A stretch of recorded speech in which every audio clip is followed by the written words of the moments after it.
The home buying process is so exciting. You're taking tours and placing furniture in your new place, but there's a lot of business behind the scenes that needs to be taken care of, and I have two experts here to help us walk through the process. Please welcome Ashraf Nassar and Trevor Waling. How are you all doing today?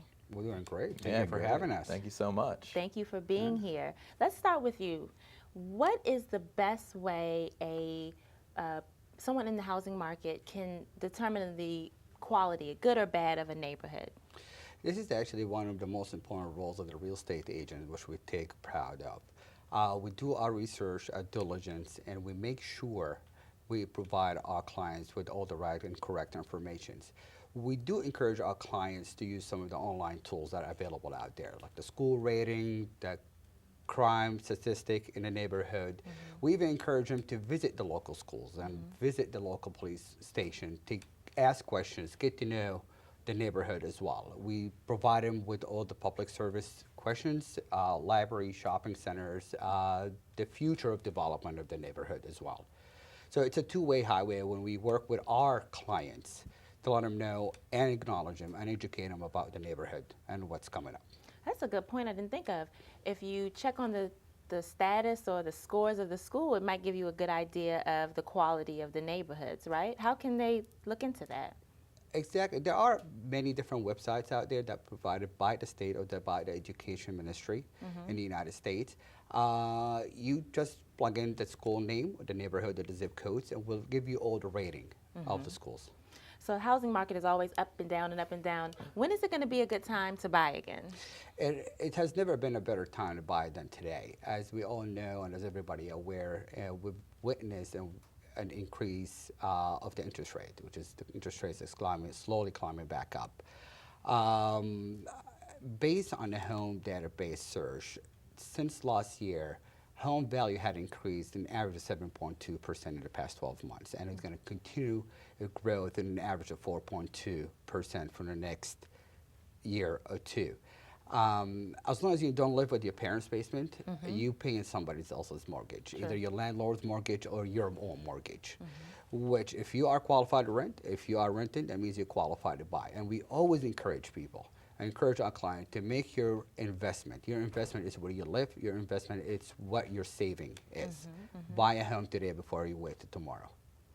Well, let me ask you, Trevor, you Sure. mentioned that the interest rates, things can change. Well, what makes an interest rate go up and down? How does that work? So a lot of people always wonder about that. They seem to think it's very random. People don't. Is it? I think, is there someone behind the strings just making life difficult? So actually, no. The best way for someone to really investigate interest rates is to look at the 10-year Treasury bond yield. Okay.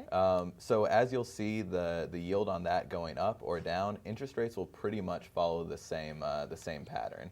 So the easiest thing, if you can just Google 10-year Treasury bond yield, and it will show you a great graph on there. So you can get a pretty good estimate of if you think things are going to go up or down. Another great way to look at it is to look at the stock market.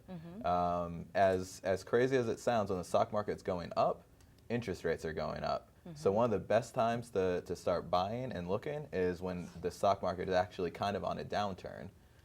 That's when you're going to see the lowest rates. And in fact, right now, we have hit the lowest rates since the election, just this week. It's been... Speaking of that, what happened with the election? Things kind of got a little topsy-turvy. What do you So think? none of us expected that. Yeah. It was a huge surprise to everybody. But after the election, as you saw, the stock market started going up and up and up.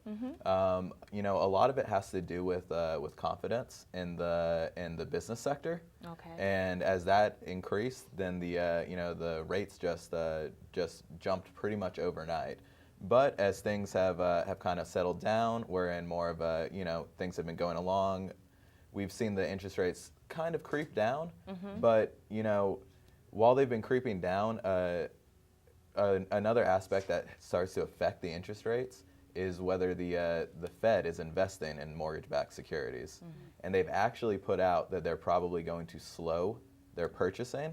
So we expect that, despite the fact that right now we're in a lower interest rate market, we think it's going to continue to climb back up there, and we're probably going to start seeing it go above what the post-election interest rates were. So this is a great time to buy. This is probably the perfect time to buy. Right. What are some programs you all can tell me that maybe residents of Montgomery County and also Maryland can take advantage of in qualifying for their new home, whether Sure. it be down payments? Or... Sure. Well, I think the big thing that a lot of renters don't know is just how much easier it is to qualify for a mortgage than they think. You know, a lot of people think you have to have an 800 credit score, you have to have 20% down payment, you have to have all of these things lined up, when really there's a lot of programs out there that are specifically made for first-time home buyers, made for people that maybe don't have perfect credit, but with the ultimate goal of helping them, as Ashraf was saying, pay their own mortgage instead of somebody else's. Yeah. You know, there's a great program where you can put 3% down instead of having to put 5 or even 20% down to get into a conventional mortgage. And if you're willing to take a home buyer education class, Yeah, then what's that called? I've heard of that. so there's actually a number of them, and the big thing is a lot of people will just go online to search, and there's all these that cost money, but we actually know a large number of organizations that will do them for free. So it's Nice. another way that you can cut that out. And I'm sorry, I cut you off because I got No, excited. no, of course. But there are programs that will you take classes, you educate yourself, and then they offer you some. So it cuts down your mortgage insurance. Okay. A lot of people, you know, they know they need homeowners insurance, but when you buy a house, you don't realize that until you own at least 20% of it, you're going to be paying mortgage insurance on it. Well, Ashraf, what is mortgage insurance? Well, we call it the PMI. It's the private mortgage insurance, and it's always required if you put less than 20% down. And Okay. what it does is the lender insure the loan just in case if the buyer go on defaults, and it would actually come out of your pocket. However, but a lot of buyer misconception that PMI, which is a private mortgage insurance, you can actually have it incentives on your tax return. So you get certain money and certain quantity of it back when you Okay. file your taxes, which makes it very interesting. And this is something that a lot of buyers don't know. Buying a home, it helps you with your tax return, reduce the taxes that you owe instead of having rentals, which helps you pay less in taxes by the end of the year. That will come out from the interest rate or from the PMI. There's one of the other tools that we can always help our client is negotiate the closing cost, which our goal is to make sure our client pay the least amount of money upfront when they buy a property. This is when we come in as a real estate agent. We average it between 2.5% to 3%. Closing costs, which goes to the title company.